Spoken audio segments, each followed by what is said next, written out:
সামনে আমাদের জন্য রমাদান মাস আসছে, খুব বেশি দেরি নেই, 12-13টা দিন আমাদের জন্য সময় রয়েছে। জিবরিল আলাইহিস সালাতু ওয়াস সালাম আল্লাহ রাসূল সাল্লাল্লাহু আলাইহি ওয়াসাল্লামের কাছে এসে একটা দোয়া করেছেন, মান আদরাকা রমাদান ফালাম ইগফার লাহ ফাআবাদাহুল্লাহ।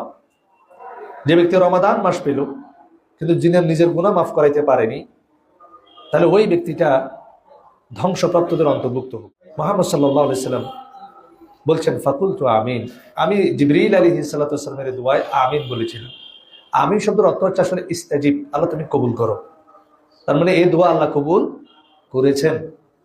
আপনি রমাদান মাস পেলেন কিন্তু নিজের গুনাহ মাফ করাইতে পারলেন না, তাহলে আপনি কখনো জান্নাতীদের অন্তর্ভুক্ত হইতে পারবেন? দুনিয়ায় থাকতে আপনার জন্য জাহান্নামে লেখা হয়ে যাবে। এখন আপনি বলতে পারেন, তাহলে রমজান মাসে আসার আগে পূর্ব মুহূর্তে আমাদের করণীয় কি? একটা বিল্ডিং যখন আপনি কালার করতে যাবেন, এই যেমন দারুস সুন্নাহ মসজিদ কমপ্লেক্সের একটা রং আছে না, একটা রং আছে কিনা? আপনি চাচ্ছেন এখানে কালার করার জন্য, যদি এই রঙের উপর আপনি রং লাগাই দেন, রং টিকবে? এটা একটা বেসিক নলেজ।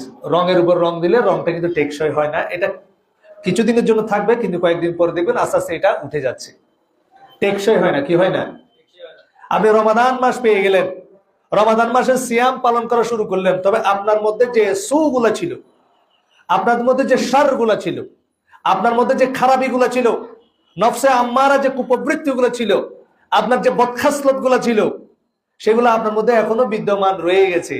তাহলে রমাদান মাসের ফজিলত আপনি কখনো প্রাপ্ত হবেন না। সুতরাং রং করার আগে যেমন দেওয়ালের আগের রং তুলে ফেলতে হয়, পুরানো রং, নষ্ট হওয়ার রং, বিকৃত হয়ে যাওয়া রং ঘষে ফেলে পরিষ্কার করার পরে যখন আপনি রং লাগাবেন, এই রংটা কি হবে?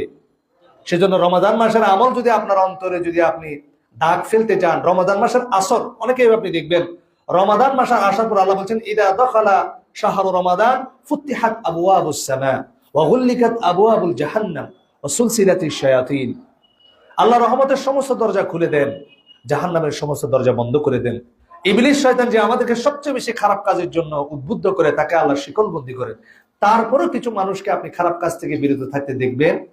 রমাদান মাসে সুদ বন্ধ হয়, ঘুষ বন্ধ হয়, জেনা ব্যভিচার বন্ধ হয়? হয় না। সেজন্য আপনি রং যদি টেকসই করতে চান, আপনার অন্তরকে পরিষ্কার করতে হবে। সেজন্য কি কি গুণ রয়েছে, যে গুণগুলো অর্জন করতে পারলে আমার কলবটা পরিষ্কার হয়ে যাবে।